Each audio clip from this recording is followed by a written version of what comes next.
Henry Lee, I've been authorized by the Second Continental Congress to give a public reading of our new Declaration of Independence.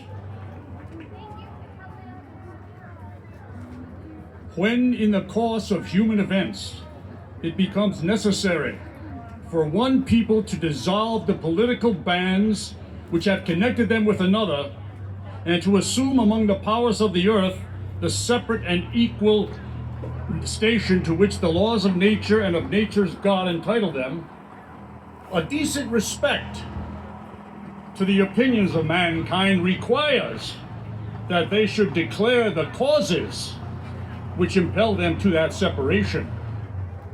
Therefore, we hold these truths to be self-evident, that all men, and by this term, all people, are created equal, that they are endowed by the Creator with certain unalienable rights, and that among these are life, liberty, and the pursuit of happiness.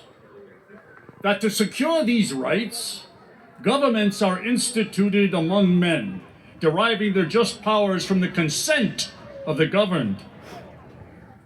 That whenever any form of government becomes destructive of these ends, it is the right of the people to alter or abolish it, and to institute new government, laying its foundation on such principles and organizing its powers in such form as to them shall seem most likely to affect their safety and happiness. Prudence indeed will dictate that governments long established should not be changed for light and transient causes. And accordingly, all experience hath shown that mankind are more disposed to suffer while evils are sufferable than to right themselves by abolishing the forms to which they have been accustomed. But when a long train of abuses and usurpations, pursuing invariably the same object, evincing a design to reduce them under absolute despotism, it is their right, nay, it is their duty, to throw off such government and to provide new gods for their future security. Such has been the patient sufferance of these colonies, and such is now the necessity which constrains them to alter their present forms of government. The history of the present King of Great Britain, George III, is a history of repeated injuries and usurpations, all having in direct object the establishment of an absolute tyranny over these states. To prove this, let facts be submitted to a candid world. He has refused his assent to laws, the most wholesome and necessary for the public good. He has forbidden governors to pass laws of immediate and pressing importance, unless suspended in their operation till his assent should be obtained. And even when so suspended, he has utterly neglected to attend to them. He has refused to pass other laws for the accommodation of large districts of people. He has called together legislative bodies at places unusual, uncomfortable, and distant from the depository of their public records, for the sole purpose of fatiguing them into compliance with his measures. He has dissolved houses of parliament, repeatedly for opposing with manly firmness his invasions on the rights of the people.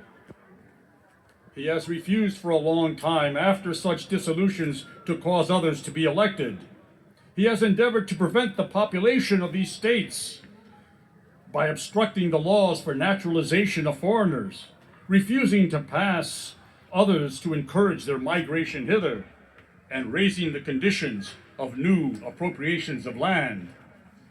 He has obstructed the administration of justice by refusing his assent to laws for establishing judiciary powers. He has made judges dependent on his will alone for the tenure of their offices and the amount and payment of their salaries. He has erected a number of new offices and sent hither swarms of officers to harass our people and eke out their substance. And he has kept among us in times of peace standing armies without consent of our legislatures. He has affected to render the military independent of and superior to the civil power. He has combined with others to subject us to a jurisdiction foreign to our Constitution and unacknowledged by our laws, giving his assent to their acts of pretended legislation. He has quartered large bodies of armed troops among us, and protecting them by mock trial or forgiveness from punishment for any murders which they should commit on the inhabitants of these states. He has cut off our trade with all parts of the world. He has imposed taxes on us without our consent. He has deprived us in many cases of the benefits of trial by jury. He has also abolished the free system of English laws in neighboring provinces and establishing therein an arbitrary authority so as to render it once an example and fit instrument for introducing the same absolute rule in these colonies. He has taken away our charters, abolished our most valuable laws, and altering fundamentally the forms of our governments. He has suspended our own legislatures and declared themselves invested with power to legislate for us in all cases whatsoever. He has abdicated government here by declaring us out of his protection and then waging war against us. He has plundered our seas, ravaged our coasts, burnt our towns, and destroyed the lives of our people. And he is at this time transporting large armies of foreign mercenaries to complete the works of death, desolation, and tyranny, already begun with circumstances of cruelty and perfidy, scarcely paralleled in the most barbarous ages, and totally unworthy of the head of a civilized nation. He has constrained our fellow citizens, taken captive on the high seas, to bear arms against their country, to become executioners of their friends and their brethren, and to fell themselves by their own hands. He has excited domestic insurrections among us and has endeavored to bring on the inhabitants of our frontiers an undistinguished destruction of all ages, sexes, and conditions. In every stage of these oppressions, we have petitioned for redress in the most humble terms. Our repeated petitions have been answered only by repeated injury. A prince whose character is thus marked by every act which may define a tyrant is unfit to be the ruler of a free people. Nor have we been wanting in attention to our British brethren. We have warned them from time to time of attempts by their legislature to extend an unwarrantable jurisdiction over us. We have reminded them of the circumstances of our emigration and settlement here. We have appealed to their sense of native justice and magnanimity, and we have conjured them by the ties of our common kindred to disavow these usurpations, which would inevitably interrupt our connections and correspondence. But they too have been deaf to the voice of justice and of consanguinity. We must therefore acquiesce in the necessity and announce our separation, and hold them, as we hold the rest of mankind, enemies in war, although friends in peace. We, therefore, the representatives of the United States of America in General Congress assembled, appealing to the Supreme Judge of the world for the rectitude of our intentions, do, in the name and by the authority of the good people of these colonies, solemnly publish and declare that these united colonies are, and of right ought to be, free and independent states, that they are absolved from all allegiance to the British Crown, and that all political connection between them and the state of Great Britain is and ought to be totally dissolved, and that as free and independent states, they have the full power to levy war, conclude peace, contract alliances, establish commerce, and to do all other things and acts which independent states may have right to do.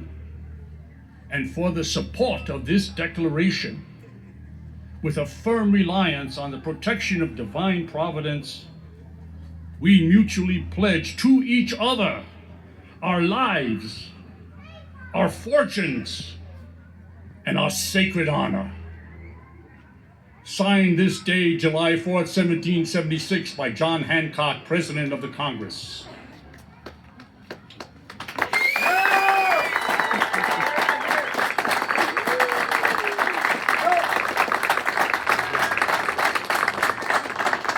I want to thank the Historical Society for allowing us to participate in the parade festivities today, and thank you all for coming here.